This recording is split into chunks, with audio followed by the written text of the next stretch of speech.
Hello everyone.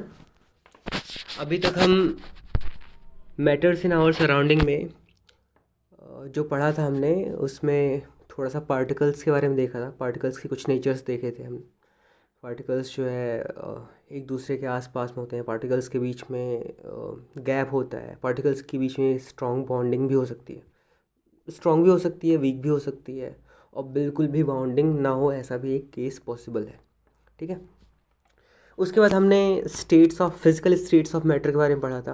उसमें हमने देखा था सॉलिड स्टेट के बारे में थोड़ा सा देखा था, फिर उसके बाद लिक्विड स्टेट के बारे में देखा था, फिर गैस स्टेट के बारे में हमने देखा था, और उनकी प्रॉपर्टीज़ के बारे में भी हमने थोड़ा सा जाना था। अब आगे बढ़ते हैं। अगला पॉइंट दिया हुआ है change of state. Change of state में आपने पहले वैसे पढ़ा हुआ है कि चेंज ऑफ स्टेट कैसे होता है। एक स्टेट से दूसरे स्टेट में चेंज करने के कुछ प्रोसेसेस होते हैं, और एक स्टेट से दूसरे स्टेज में जब हम चेंज करते हैं उसका कुछ नाम होता है। तो उन चीज़ों के बारे में हम थॉरोली पढ़ने वाले हैं। ठीक है। तो ऊपर लिखा हुआ है when a solid is heated it changes into liquid. तो ये हमें पता ही है कि जब सॉलिड को गर्म किया जाता है तो ये लिक्विड में चेंज हो जाता है। When a liquid is heated it changes into gas. तो ये तो बिल्कुल सबसे सिंपल जो प्रोसेस होते हैं ये सॉलिड से लिक्विड वाला प्रोसेस होता है, और फिर लिक्विड से गैस। दोनों ही स्टेट चेंज करने के लिए सिर्फ और सिर्फ एक ही कंडीशन चाहिए थी, वो है हीट। मैंने हीट दे दिया, सॉलिड से लिक्विड हो गया। हुआ क्या होगा, उनके बीच में जो पार्टिकल्स, उनके बीच में जो बॉन्डिंग थी, वो क्या होता है कि उनके बीच की जो बॉन्डिंग थी वो थोड़ी सी टूटने लगी थी। वो जो पार्टिकल्स थे एक दूसरे से इतना अच्छे से बॉन्ड उनकी थी कि वो हिलते नहीं थे, लेकिन जैसे उसको हीट दिया जाता है तो वो वाइब्रेट करने लगते हैं। और जितना ज़्यादा हीट दिया जाएगा उतना ज़्यादा वाइब्रेशन उनके बीच में तेज़ हो जाती है। और वाइब्रेशन तेज़ हो जाएगा तो एक टाइम के बाद ऐसा आएगा कि उनके जो बीच में जो बॉन्ड था वो बिल्कुल ही टूट गया, तो उसका स्टेट ही चेंज हो गया होगा। ठीक है। ऐसे ही आगे दिया हुआ है कि when a gas is cooled it changes to liquid, when a liquid is cooled it changes into solid. अब देखो यही same process just vice versa वाला जो प्रोसेस होगा, जो बिल्कुल उल्टा प्रोसेस होगा। जैसे मैंने सॉलिड से लिक्विड में चेंज किया था, लिक्विड से गैस में चेंज किया था। अब मुझे गैस से वापस से अगर लिक्विड में चेंज करना होगा तो उसको कूल किया जाएगा। ठीक है। अब कूल करने का प्रोसेस भी कई तरीके का हो सकता है, उसके बारे में हम डिटेल में पढ़ेंगे बाद में। ठीक है। फिर उसके बाद वैसे ही लिक्विड को भी अगर मैंने कूल कर दिया तो वो सॉलिड के फॉर्म में कन्वर्ट हो सकता है। लेकिन याद रहे कि सारी की सारी चीज़ें, जितने भी मैटर हैं, सारे के सारे मैटर्स के साथ ऐसा नहीं हो सकता। कुछ ऐसे मैटर्स होते हैं जो एक्सेप्शनल केसेस में आते हैं, तो उसके बारे में हम पढ़ेंगे। ठीक है। एग्जाम्पल दिया हुआ है, if ice is heated it changes into water, if water is heated it changes into steam, if steam is cooled it changes into water, if water is cooled it changes into ice. ठीक है। तो अगर मुझे उसको represent करना हो एक equation के फॉर्म में, तो ये ऐसे बॉक्सेस हमें बनाना हमारे लिए बहुत अच्छा होता है। ये ऐसे करके कुछ बॉक्स बना दो, और उसके बाद जो है उसको जो है थोड़ा सा एलेबोरेट कर दो, इसको एक्सप्लेन कर दो। देखो इसमें एक चीज़ देखना कि ये एरो बनाना बहुत ज़रूरी है। देखो सॉलिड स्टेट से जब लिक्विड स्टेट की तरफ एरो किया हुआ है तो एरो के ऊपर हीट दिया हुआ है। इसका मतलब सॉलिड को जब मैं हीट दूंगा तो फिर लिक्विड स्टेट में चेंज हो रहा है। अब वैसे लिक्विड से सॉलिड की तरफ जो एरो दिया है उसके नीचे कूल दिया हुआ है। इसका मतलब लिक्विड स्टेट में कोई भी मैटर अगर होगा उसको मैं जब कूल कर रहा हूँ तब वो सॉलिड में कन्वर्ट हो रहा है। इसी तरीके से लिक्विड से गैसियस स्टेट में पहुंचने के लिए जो लिक्विड से गैस की तरफ जो एरो दिखा रहा है उसके ऊपर हीट दिया हुआ है, और जब गैसियस से लिक्विड में चेंज हो रहा है उसमें गैसियस से लिक्विड की तरफ जो एरो दिखा रहा है उसके नीचे हमने कूल दिखाया हुआ है। क्लियर है। तो ये एरोज़ बहुत इंपॉर्टेंट है। ठीक है।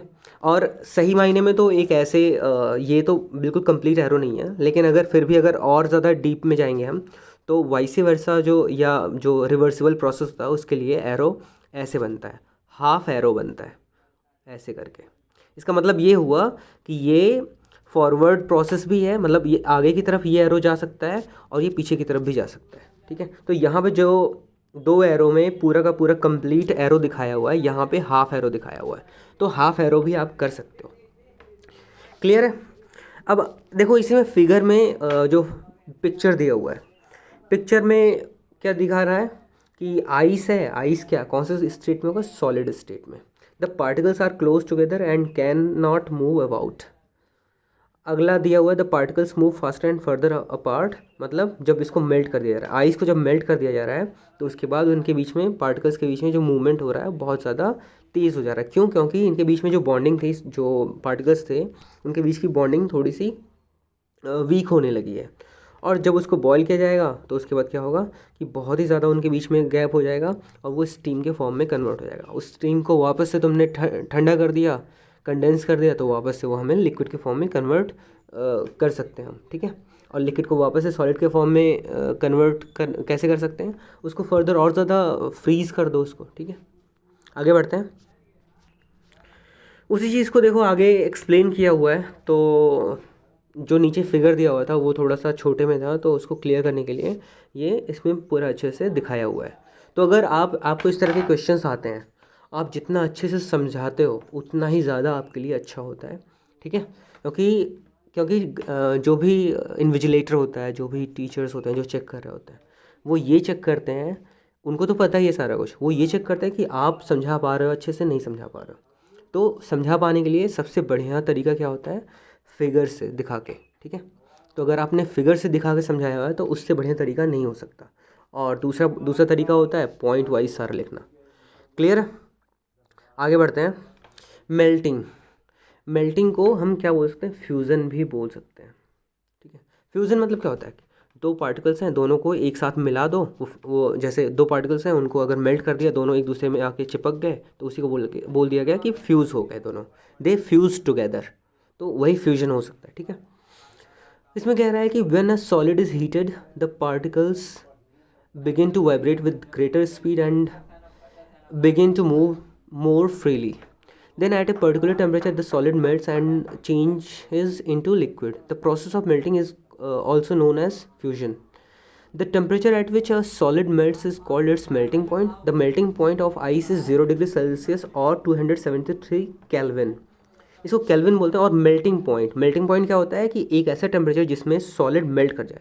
मतलब ऐसा नहीं कि जैसे अगर इसमें दिया हुआ melting point of ice is 0 degree Celsius, मतलब ये हुआ कि अगर माइनस में 0.0001 डिग्री भी अगर होगा तो भी जो वो आइस के फॉर्म में होगा। लेकिन जैसे ये -0.00 से इसमें +0.001 जैसे ऐड हुआ, जैसे वो 0 पे पहुंचा, वैसे ही उस टेम्परेचर पे जो है जो भी आइस था वो क्या हो जाएगा, मेल्ट हो जाएगा, ठीक है। मेल्ट होना स्टार्ट हो जाएगा, ऐसा हम कह सकते हैं। मेल्ट नहीं हो जाएगा एकदम से, वो मेल्ट होना स्टार्ट हो जाएगा। तो 0 डिग्री सेल्सियस या फिर 273 केल्विन। अब देखो अगर 0 डिग्री सेल्सियस और 273 केल्विन दिया हुआ है तो हम एक रिलेशन निकाल सकते हैं। और रिलेशन क्या है कि अगर सेल्सियस में और केल्विन में रिलेशन अगर निकालना हो तो ऐसा कह सकते हैं हम कि 0 degree Celsius is equal to 273 kelvin और 1 degree Celsius is equal to 273 plus 1 kelvin, ठीक है। तो 1 डिग्री सेल्सियस में 274 केल्विन हो जाएगा।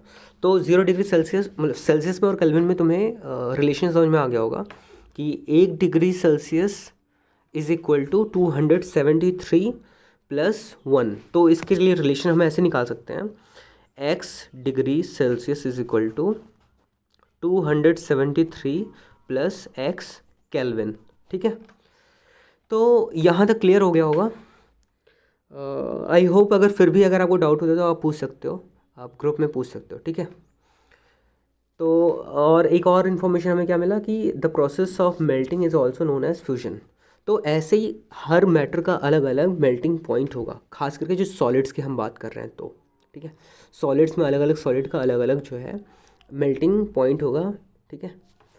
उसके बाद कह रहा है latent heat of fusion. Latent heat क्या होता है, the amount of heat energy required to change 1 kg of solid into liquid at atmospheric pressure at its melting point is called the latent heat of fusion.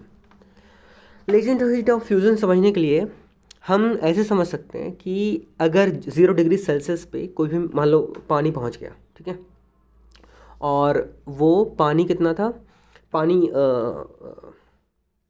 पानी नहीं उसको लेते हैं, उसको हम 1 kg ऑफ आइस क्यूब्स लेते हैं, ठीक है।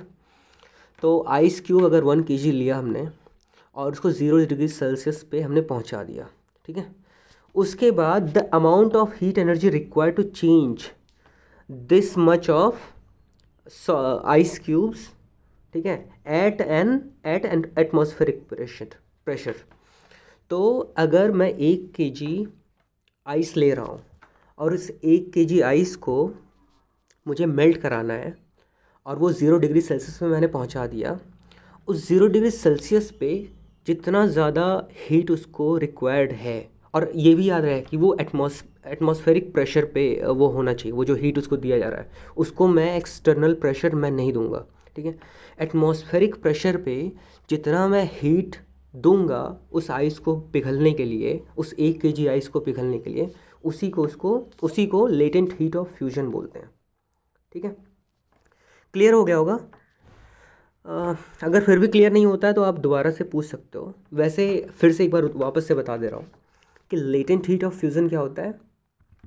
लेटेंट हीट ऑफ फ्यूज़न ये होता है कि 1 kg आइस अगर मैंने ले लिया और उसको एटमॉस्फेरिक प्रेशर पे 0 डिग्री सेल्सियस पे मैं लेते आता हूँ, और उसके बाद जो मैं एक्सटर्नल हीट दे रहा हूँ पूरा का पूरा आइस को मेल्ट करने के लिए, तो जितना मैं हीट दे रहा हूँ वो हीट क्या हो जाएगा, latent heat of fusion. Clear है,